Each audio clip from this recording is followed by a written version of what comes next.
आज आम गोटे नुआ उपाय कलिया कलिया कखारु शाग को लेकिन गोटे नुआ रेसिपीटे बनैबा जोटा कि बनैबा बहुत सहज आ खाया बहुत टेस्टी लगी थाए। तो चलतु यार प्रोसेसटा आम देखी नवा तापाई कौन कौन दरकार सबू। तो ये देखु जेहेतु आम कखारु सागर बनैबा तो ये मुझे किसी कलिया कलिया पूरा कखारूर शाग जोटा कि बहुत ही फ्रेश अच्छी सांगे सांगे तोड़िकी मुझे नहीं आसी। तो ये देखु ये जो कलिया शाग के कौन करवा ना आम पूरा साइज करके एबे ताकू धरी नवा कहीं तादे जो डेम्फटा आमर थाए ना से डेम्फ को आम फोपाड़ानी से डेम्फटारे भी बहुत टेस्टी लगी था खावाई। तो एबे आम कौन करवा ना सबुतक सामान भाव में धरी नेला आम ताकू गोटे छुरी साइज जो डेम्फ गुड़ाक अच्छी ना पूरा छोट छोट करके काटी नवा।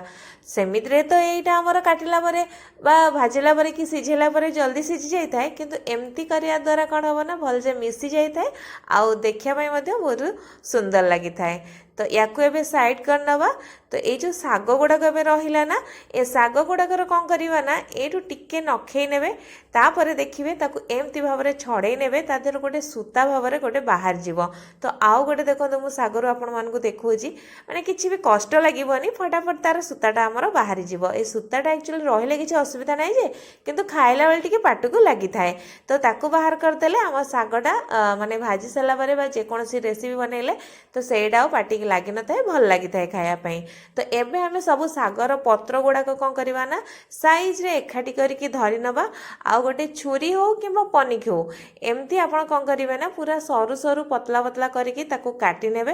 काटी सारा पर ताकू कौन करेंगे ना पूरा छोट छोट करके काटी नेबे जहाँ फल कौन हम ना माने शागटा जल्दी सिझा सांगे खायापाई भल लगे।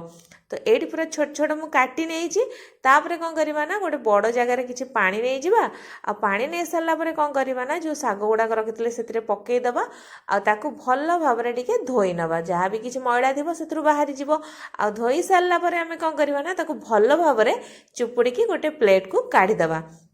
तो ये देखिपे मुझे भल भाव में बाहर कर नहीं सबुतक पानी रू। चलतु एबे आमे रेसिपीटी को बनैबा। तो ये मुझे कड़े देदेची पाखापाखि 2 ରୁ 3 चामच भाया रिफाइन तेल आ तेल गरम हो गला से देदेबा गोटे सुखिला लंका ता सहित अधा चामच देदेबा सोरिष। सोरिष टिके फुटी आइला बेलू छोट छोट काटिक रखि गोटे छोट साइज पियाज को मुझे पकई नहीं तापर से मुझे देदे 6 ରୁ 7 कोला भाया रसुण जोटा को मु खंड खंड करके छोट छोट भाव में काटिक दौर आपड़ चाहिए छेचिकी दे पारे। रसुण आ पियाज देले ना तार बास्नाटा बहुत ही बढ़िया आसए आउ आम हाल्का 1 मिनिट पर्यंत भाजीदबा जमती कि पियाजटा आमर टिके नरम हो बेसी आमर भाजबार ना। ये देखो मु गोटे छोट आलू नहीं आकु छोट छोट करके काटी नहीं एटा ये रेसिपी देखापी जी सुंदर लगे ता सहित सिझापी कम समय नब। ये आलू सब तो पकई सारापर जो डेम्फ को आम काटिक रखी ना ताकू ये आम सबुतक पकईदबा धोईकी। तापर ये देखो गोटे चामच मुग डाली जोटा कि मुझे 1 घंटा आगु पानी में बतुरेकी रखी थी आईटा बढ़िया से फुली जाइए स्टेज मुझे पकई दूची आ सबू को देखिकी मु स्वाद अनुसार लुण को दे दूची।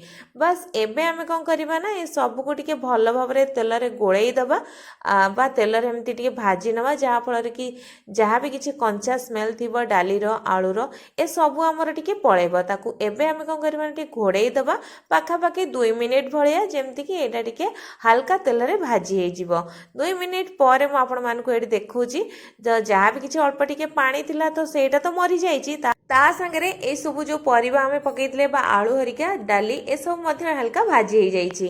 तो एबे आमे कौन करवा ना से पाखापाखि अध ग्लास रू टिके कम हम पानी ए देदबा आउ पानी दे सारा पर कौन करवा ना मुझे 2 ରୁ 3टा बड़ी जोटा कि भजा होगी रखाईला ए स्टेज रे मुझे दूची आकू टिके माने एपट सेपट कर गोले नौ भल भाव में। तो एबे आकू बंद करके पाखापाखि 3 ରୁ 4 मिनिट पर्यंत छाड़ीदबा जमती कि आलू हरिका आमर टिके भल भाव में सिझीज। तो ये देखो 4 मिनिट पर मुझे देखा आलू ये आमर पाखापाखि माने 90% भाया आमर ये सिझी जाइए। डाली देखु बढ़िया से ये ମାନେ ଅଳ୍ପ ସିଝି ଯାଇଛି। ତ ଏଇଟା ଆଉ ଅଳ୍ପ ଟିକେ ସିଝିବ। ତ ଏବେ ଏଇ ଷ୍ଟେଜ୍ରେ ମୁଁ କ'ଣ କରିବି ନା ଯେଉଁ ଶାଗ ଗୁଡ଼ାକ ଆମେ କାଟିକି ରଖିଥିଲେ ଏଇଠି ଆମେ ସବୁତକ ଦେଇଦେବା। ଆଉ ଏଥିରେ ଆମେ ବିଲକୁଲ ବି ପାଣି ଦେବାନି, କାହିଁକିନା ଶାଗରୁ ମଧ୍ୟ ଅଳ୍ପ କିଛି ପାଣି ବାହାରିବ।